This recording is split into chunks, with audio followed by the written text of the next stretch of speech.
Olá pessoal, nós estamos de volta com a nossa 23ª aula. Eu sou o professor Cleves, para quem não lembra, eu trabalho com sextos anos. E hoje nossa temática vai ser sobre as formas de uso da terra pelos indígenas da Amazônia. Então pessoal, a Amazônia ocupa quase 50% do território nacional.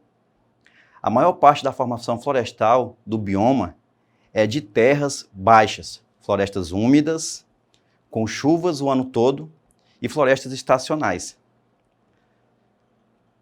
nas quais falta umidade em um período do ano. A posição geográfica ao longo do Equador faz com que a Amazônia possua altas temperaturas, pela proximidade do Sol, mas com um clima úmido e com chuvas concentradas. Ela possui a maior biodiversidade do mundo. Para uma melhor compreensão, vamos entender alguns aspectos do uso e posse da terra entre os povos indígenas da Amazônia.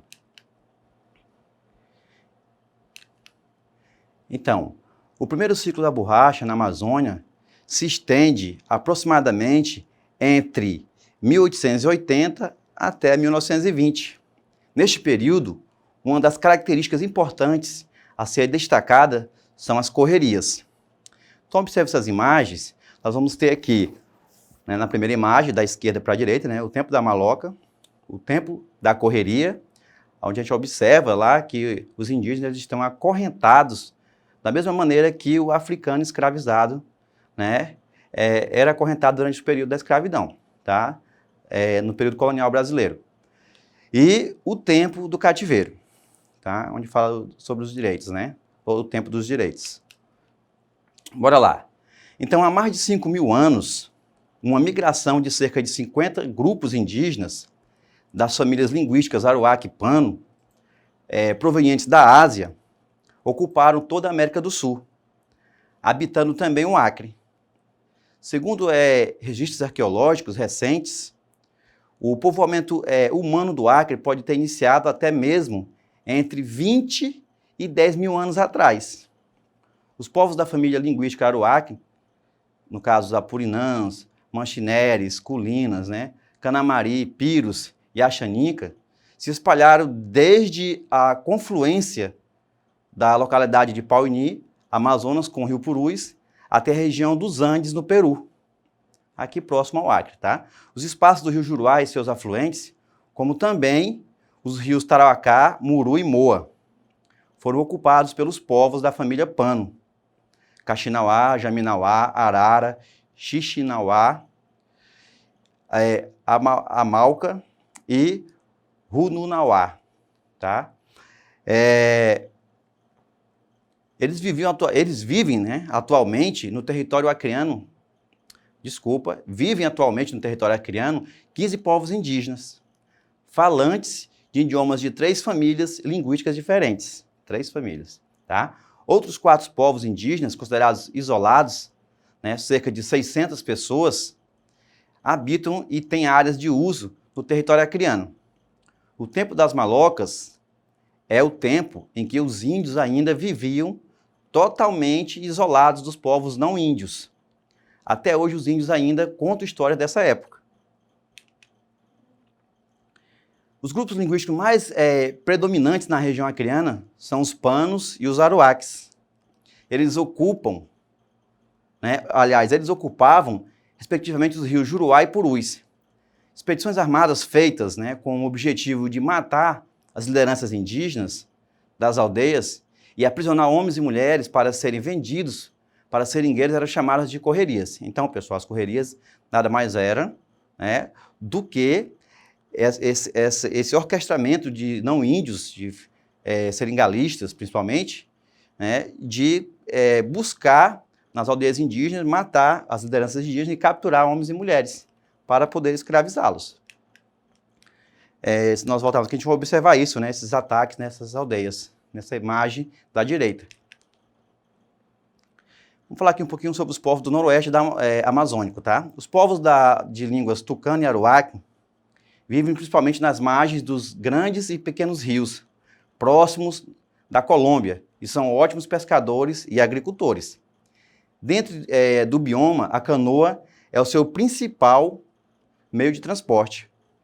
Essa região do noroeste da Amazônia é habitada há pelo menos 2.000 anos por 20 povos que falam idiomas pertencentes a 3 famílias linguísticas, Aruac, Macu e Tucano. Eles somam mais de 26.000 pessoas em 538 povoados. Costumam andar muito pelo seu território e por isso conhecem como ninguém a floresta e seus caminhos, explorando seus recursos, como frutos silvestres, insetos, né? Além disso, eles são ótimos caçadores. As trocas de produtos realizadas por esses grupos dependem dos ciclos de reprodução das plantas e da quantidade das espécies de peixes e animais que existam em cada estação. Vamos falar um pouco sobre o indígena da Amazônia e a agricultura local. O modo de cultivar praticado pelos povos do rio Uaupes é bem diferente do da agricultura moderna. Enquanto esta escolhe produzir apenas uma espécie de planta, o que acaba tornando o solo pobre de nutrientes e ocasiona excessos de um produto e escassez de outros. As roças indígenas produzem vários tipos de espécies, diferentes tipos de milho, de mandioca, de batata, de amendoim, de banana e etc, tá, pessoal? A diversidade das espécies numa mesma região tem um valor muito grande para esses povos. Ela faz parte de seus mitos, né? Ou seja, das histórias antigas que contam como cada grupo começou a desenvolver o cultivo das plantas, relacionando a natureza com os elementos centrais da sua cultura. Alguns lugares importantes, né?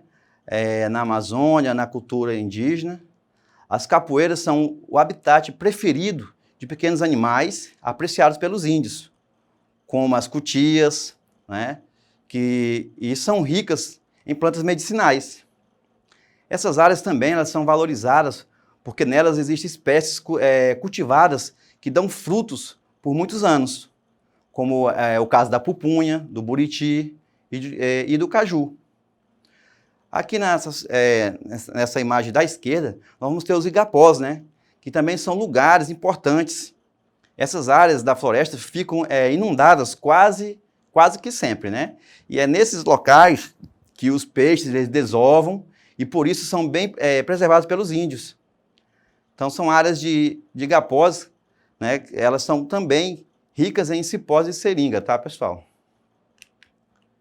A importância dos conhecimentos e técnicas, né?